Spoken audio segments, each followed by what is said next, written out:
प्रधानमंत्री नरेंद्र मोदी और महाराष्ट्र के सीएम उद्धव ठाकरे की मुलाकात जारी है। अजीत पवार और अशोक चौहान भी सीएम के साथ इस वक्त इस मुलाकात में मौजूद हैं। मुलाकात के बाद सीएम उद्धव ठाकरे एक प्रेस कॉन्फ्रेंस भी करेंगे।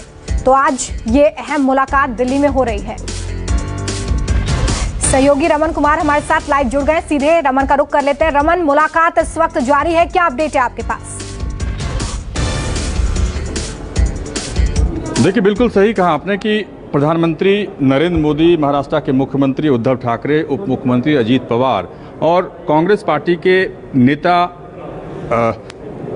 अशोक चौहान की मुलाकात अभी चल रही है। और इस मुलाकात का मुख्य मुद्दा महाराष्ट्र में मराठा आरक्षण है, क्योंकि सुप्रीम कोर्ट से नकारे जाने के बाद, रिजेक्ट होने के बाद अब बड़ी चुनौती सरकार के सामने हर एक राजनीतिक दल इस मुद्दे को उठा रही है। और इससे पहले जब कोरोना का संक्रमण काल था, उससे पहले बड़ा आंदोलन भी हुआ था महाराष्ट्र के अलग अलग हिस्से में। ऐसे में अब चूंकि फिर से अनलॉक होने की प्रक्रिया शुरू हो चुकी है और ऐसा अंदेशा जताया जा रहा है कि अगर समय रहते केंद्र सरकार की तरफ से मराठा आरक्षण को लेकर फैसला नहीं लिया गया तो एक बार फिर से पूरे महाराष्ट्र में आंदोलन की शुरुआत हो सकती है। इसीलिए ये तीनों पार्टी, शिवसेना हो, एनसीपी हो, कांग्रेस हो, ये चाहती है कि संसद का विशेष सत्र बुलाकर मराठा आरक्षण के बारे में फैसला लिया जाए और संसद से पारित होने के बाद ही ये कानून की शक्ल में होगा। क्योंकि इसके अलावा सुप्रीम कोर्ट के द्वारा नकारे जाने के बाद, सुप्रीम कोर्ट के द्वारा रिजेक्ट होने के बाद अब कोई ऑप्शन सरकार के पास नहीं बचता है। और इसीलिए कल ही महाराष्ट्र के मुख्यमंत्री ने ऐलान किया था कि हम अपने डेलीगेशन के साथ, सरकार के डेलीगेशन के साथ प्रधानमंत्री से मुलाकात करेंगे और हर एक पहलू पर बात करने के बाद हम प्रेस कॉन्फ्रेंस करेंगे। और प्रेस कॉन्फ्रेंस ये आपको मैं दिखाना चाहता हूँ कि महाराष्ट्र सदन, जहाँ पे पत्रकार इंतजार कर रहे हैं कि कब उद्धव ठाकरे, अजीत पवार और अशोक चौहान प्रधानमंत्री से मुलाकात करने के बाद क्या उनकी बातचीत हुई, उस बातचीत का एजेंडा पत्रकारों के सामने रखेंगे। और पूरी तैयारी यहां पर हो गई है, लेकिन पहले जो शेड्यूल था वो 11:45 से 12 बजे के आसपास ये प्रेस कॉन्फ्रेंस शुरू होनी थी। लेकिन ये मुलाकात कुछ लंबी खिंच गई है और ऐसा लगता है कि कुछ सकारात्मक पहलू भी इस मुलाकात के दौरान, चर्चा के दौरान सामने आ सकता है, जिसका ऐलान महाराष्ट्र के मुख्यमंत्री खुद प्रेस कॉन्फ्रेंस में करेंगे। अच्छा रमन, ऐसे कोई संकेत मिल रहे हैं क्या कि सीएम उद्धव ठाकरे अकेले में प्रधानमंत्री से बातचीत करें? देखिए, लगता नहीं है, क्योंकि अमूमन जब भी सरकार की तरफ से कोई डेलीगेशन जाता है विशेष विमान से, मुंबई से, ये तीनों नेता, चाहे उद्धव ठाकरे हों, अजीत पवार हों और अशोक चौहान हों, तीनों नेता एयरपोर्ट से सीधे प्रधानमंत्री निवास पहुंचे हैं। और प्रधानमंत्री निवास से मुलाकात करने के बाद यहाँ प्रेस कॉन्फ्रेंस में तीनों नेता एक साथ पहुंचेंगे और उसके बाद सीधे विशेष विमान से वापस महाराष्ट्र जाएंगे। इसीलिए मुझे नहीं लगता कि उद्धव ठाकरे और नरेंद्र मोदी के बीच में कोई अलग से मुलाकात अभी तक प्रस्तावित है। लेकिन ये बात हो सकती है कि अगर प्रधानमंत्री अगर चाहें तो उद्धव ठाकरे को प्रस्ताव दे सकते हैं, क्योंकि प्रधानमंत्री और मुख्यमंत्री दोनों की मुलाकात हो सकती है। लेकिन इसकी संभावना काफ़ी कम है, क्योंकि ऐसे महत्वपूर्ण मुद्दे पर चर्चा चल रही है। अगर दोनों की मुलाकात होती है तो इसके राजनीतिक मायने निकाले जाएंगे और मराठा आरक्षण का मुद्दा फिर पीछे रह जाएगा। चलिए रमन जी, आप मेरे साथ बने रहें। और एक और बड़ी खबर, जहां पर पीएम मोदी के साथ इस वक्त मीटिंग हो रही है। महाराष्ट्र के मुख्यमंत्री उद्धव ठाकरे इस वक्त बातचीत कर रहे हैं प्रधानमंत्री से, और इसका सबसे बड़ा एजेंडा क्या है ये हम आपको समझाने जा रहे हैं। इस पर शिवसेना सांसद हेमंत पाटिल के साथ न्यूज 24 के पॉलिटिकल एडिटर रमन कुमार ने बातचीत की है। सुनिए ध्यान से। आखिरकार महाराष्ट्र के मुख्यमंत्री, उप मुख्यमंत्री और अशोक चौहान को प्रधानमंत्री से मुलाकात क्यों करनी पड़ी? शिवसेना के सांसद हेमंत पाटिल हमारे साथ हैं। आपको क्या लगता है कि तमाम मुद्दों के बारे में कयास लगाए जा रहे हैं, चर्चा हो रही है, लेकिन क्या मराठा आरक्षण सबसे बड़ा मुद्दा है? मराठा आरक्षण ये महाराष्ट्र का सबसे बड़ा मुद्दा है और पिछले कई सालों से लाखों के तादाद में, करोड़ों के तादाद में हर जिले पे आंदोलन हुआ है और शांततामय रीति से आंदोलन हुआ है, जिसमें बच्चों से लेकर बूढ़ों तक, औरतें काफ़ी मात्रा पे रास्ते पे उतर के ये जो प्रदर्शन हुआ है। लेकिन कोविड के चलते पिछले साल भर से शांतता है और ये महत्वपूर्ण मुद्दा है।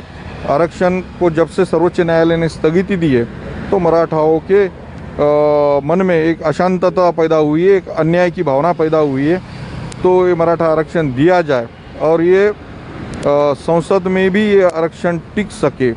इसलिए माननीय मुख्यमंत्री जी आज माननीय पंतप्रधान जी से मिलने आए ताकि महाराष्ट्र बीजेपी यूनिट का इस मामले पे क्या कहना है? क्या वो भी प्रधानमंत्री पर, केंद्र सरकार पर दबाव बनाएगी? बात दबाव की नहीं है, बात कानून की बात है। जब तक संसद में ये कानून पारित नहीं होगा तब तक सर्वोच्च न्यायालय में आरक्षण मिल नहीं सकता है। इसलिए संसद का खास सत्र इसके लिए बुलाया जाए, 3 दिन का सत्र बुलाया जाए और ये सत्र में ये कानून पारित हो ताकि सर्वोच्च न्यायालय के कसौटी पे ये कानून टिक सके। सर्वोच्च न्यायालय में स्थगिति दी है, वो गली में राजनीति कर रही है, गली में आंदोलन कर रहे हैं, तो गली में आंदोलन करने से कुछ नहीं होगा। उनको उनके पक्ष प्रमुख माननीय पंतप्रधान जी को विनंती करना चाहिए कि आप स्पेशल मराठा आरक्षण के लिए आप सत्र बुलाओ और हमें कुछ मराठाओं के लिए करना है तो वैसी कृति करें। लेकिन उनको महाराष्ट्र में अशांतता फैलाना है, महाराष्ट्र में दंगा फसाद करने हैं, मराठा समाज का यूज करना है और मराठा तरुणों को उनको यह अशांतता के लिए उनको उपयोग में लाना है, तो ये बहुत बुरी बात महाराष्ट्र की राजनीति में होने जा रही है। धन्यवाद। यानी कि शिवसेना सांसद का साफ कहना था कि जब तक संसद का विशेष सत्र नहीं बुलाया जाता तब तक सुप्रीम कोर्ट के द्वारा खारिज किए गए मराठा आरक्षण के मुद्दे को आगे नहीं बढ़ाया जा सकता है। रमन कुमार, दिल्ली न्यूज़ 24। तो देखिए, फिलहाल ये मुलाकात जारी है और उसके बाद एक press conference CM Uddhav Thackeray की तरफ से की जाएगी, जिस पर मेरे सहयोगी रमन नजरें बनाए हुए हैं। आगे बढ़ते हैं। देश में अनलॉक की प्रक्रिया शुरू हो गई है। कम होते मामलों के बीच कई राज्य अनलॉक हो रहे हैं, लेकिन इस बीच देखिए, भारत को WHO की तरफ से चेतावनी दी गई है। चेतावनी ये है कि जल्दबाजी में लॉकडाउन को हटाना खतरनाक साबित हो सकता है। WHO ने भारत को चेतावनी देते हुए कहा है और साथ ही डेल्टा वेरिएंट का जिक्र किया। चिंताजनक वेरिएंट्स के बढ़ते संक्रमण को देखते हुए कोरोना प्रतिबंध हटाना खतरनाक साबित हो सकता है। WHO का यह भी कहना है कि जिन लोगों ने अभी तक वैक्सीन नहीं लगवाई है उन लोगों के लिए कोरोना प्रतिबंधों में ढील काफी घातक साबित हो सकती है। तो देखिए, कई राज्यों में अनलॉक की प्रक्रिया शुरू हो चुकी है और ऐसे में WHO ने एक बार फिर से चेताया है भारत को कि एकदम से प्रतिबंधों में ढील देना खतरनाक साबित हो सकता है। और देखिए, अनलॉक के दूसरे दिन मुंबई की सब्जी मंडियों में किस तरह से कोरोना गाइडलाइंस का उल्लंघन हुआ है, देखिए हमारे संवाददाता संकेत पाठक की ये ग्राउंड रिपोर्ट। मुंबई में अनलॉक की प्रक्रिया के तहत दुकानें और बाजार भी खोल दिए गए हैं, जिसके बाद लोगों की आवाजाही भी देखी जाने लगी है। इस वक्त मैं विले पार्ले मार्केट में मौजूद हूँ। यहाँ पर जो सब्जी का मार्केट है वो भी है। इसके अलावा आपको बताऊं कि जो दुकानें हैं वो भी यहाँ पर खुल गई हैं।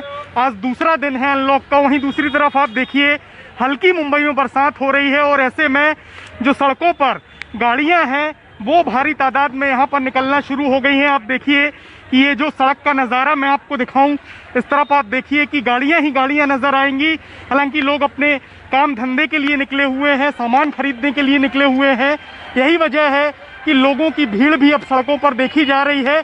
वहीं दूसरी तरफ आपको बताऊं कि सरकार की तरफ से जो गाइडलाइंस जारी की गई हैं उसके हिसाब से 4 बजे तक का समय दिया गया है दुकानें खोलने का। यही वजह है कि लोग जल्दी से जल्दी अपना सामान खरीदना चाह रहे हैं। लेकिन सबसे बड़ी बात यही है कि लोग सावधानी बरतें, मास्क लगाएं। हालांकि बहुत सारे ऐसे लोग हैं जो मास्क लगाए हुए दिखाई दे रहे हैं, लेकिन कुछ ऐसे भी हैं जो मास्क नहीं लगा रहे हैं। हालांकि सोशल डिस्टेंसिंग एक बड़ा मुद्दा है जो कि कम देखा जाता है। यही वजह है कि लोगों से लगातार हम भी अपील कर रहे हैं कि वो कोविड अप्रोप्रिएट बिहेवियर का पालन करें, तभी जाकर कोरोना की इस महामारी से जो जंग चल रही है उससे हमें निजात मिलेगी।